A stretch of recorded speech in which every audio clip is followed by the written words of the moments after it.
So can you briefly introduce yourself? Good afternoon. You can call me Siegel. I'm from junior year of the IFL, Department of English, and I'm glad to be here. So let's move on to the first question.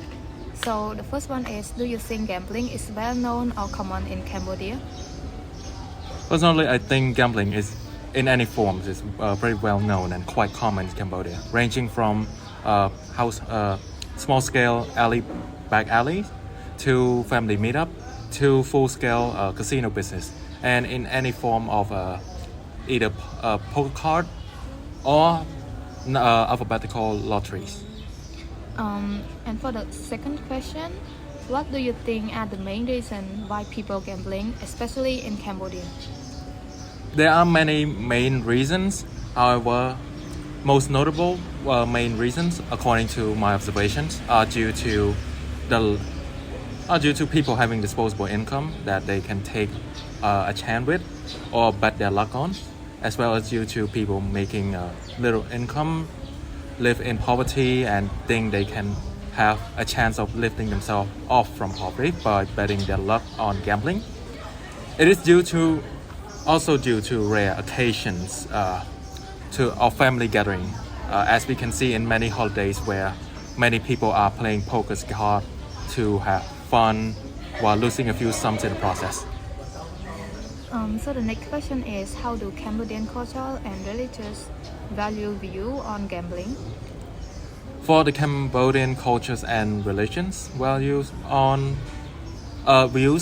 gambling, they are pretty different, to be honest.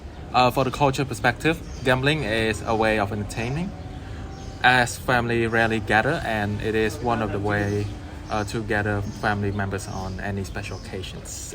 But on the contrary, the religious value, Buddhist values, of course, gambling is viewed as sins, as a bad habit, as an evil, and people should avoid it altogether. And the next question is, what are the common social problems associated with gambling in Cambodian communities? Most notably, as most people you can see around the society as a whole, mostly it's associated with theft, the crime, such as theft, burglaries, people stealing just to take those money and spend on the gambling. And there are many more reasons to that, many more problems to that, such as people getting themselves into debt, which can lead to suicide, as we can see around a few months ago, where suicide rate due to unlivable debt had gained a lot of reputations, especially in the case of Cambodia. And so the fifth question is, do you have personal experience or observation related to gambling within your family, friend, or community? I do have a personal experience and observation relating to that, especially in the case of my community.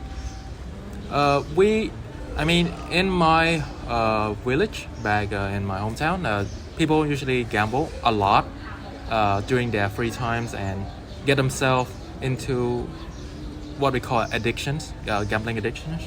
Mostly they play poker cards, which mean they lose a lot of money in one round or match, whatever you prefer to it.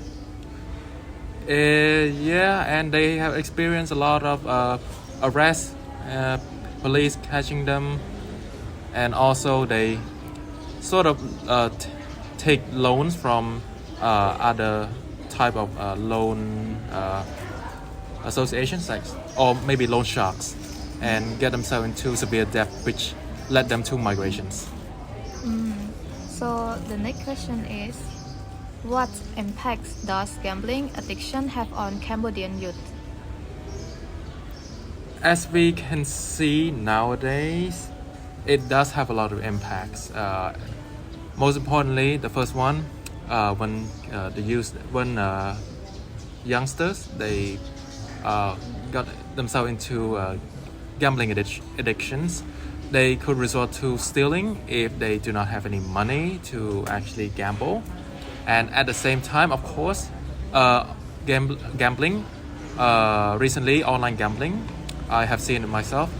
Those who are within my age, they got themselves into severe debt that they resorted to migrate out of the country to Thailand, most notably, to work and repay the debt. And it caused some form of migration if you put this into a larger scale. Yes, so the next question is, in your opinion, what can be done to raise awareness about harmful effects of gambling?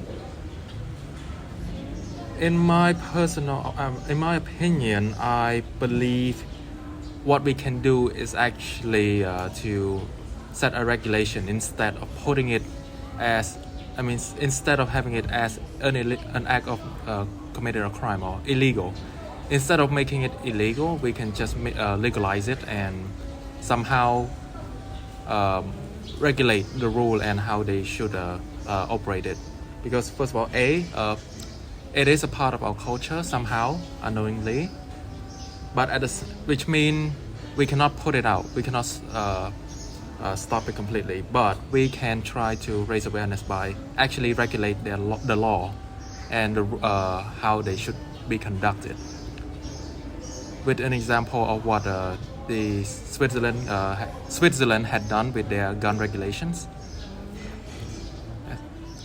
Okay, so let's move on to the last question. So the question is, should stricter rules be implemented to control gambling? Why and why not? Stricter rules, it should be implemented, of course, just like every other rule. It should be implemented, but at the same time it should be enforced too. And the reason why I think it should be implemented is because if we want to implement a stricter rule, we have to legalize it. And when we legalize it, we can enforce the law or the rule towards gambling. And we can bring an example of other type of things, such as, for example, using marijuana. In the United States, they set it as illegal, but in Canada, they legalize it, but they have a strict control on it. And we can apply it to, same goes to gambling. We cannot stop it completely, no. So if we have a rule, or maybe we legalize it, we can actually regulate and set a rule, maybe stricter rule, if we want to. If they want to, my apology. Yeah, that's what I think should be done. The reason why it should be implemented, the stricter rule. So that's all for the interview question, and that is the end of our interview. Thank you so much.